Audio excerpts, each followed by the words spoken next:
Со предлог закон за дополнување на Законот за енергетика по скратена постапка, ВМРО ДПМНЕ ќе го спречи најавеното поскапување на струјата од 1 јули, најави Христијан Мицковски. Тоа е всушност предлог закон со кој нема да има зголемување на цената на електричната енергија за домакинството, односно стандардот на граѓаните ќе биде заштитен, а со овој предлог закон нема да се дозволи она кое што прострои изминативе денови во јавноста како информација, да биде драматично зголемена цената на електричната енергија. Што овој предлог закон ја возможува на Регулаторната комисија за енергетика?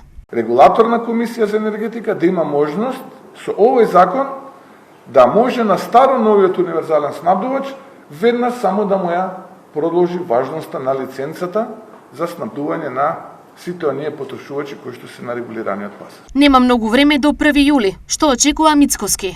Очекувам дека веќе во текот на следната недела оваа процедура ќе биде завршена, за да можеме да ја овозможиме на регулаторна комисија да постапи согласно измените, односно дополнувањата на Законот за енергетика и да можеме на граѓаните да не ги изненадуваме непријатно, туку да ги изненадиме пријатно. Која е втората порака од овој предлог закон?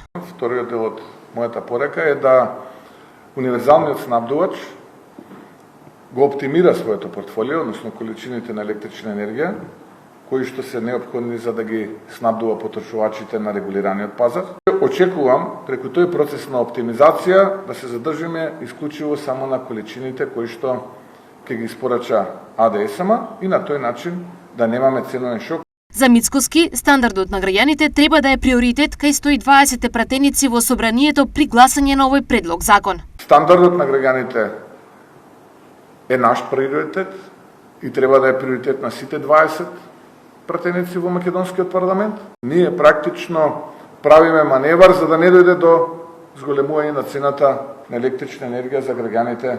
Деновиве граѓаните беа вознемирени од веста дека е можно поскапување на цената на струјата од 1 јули.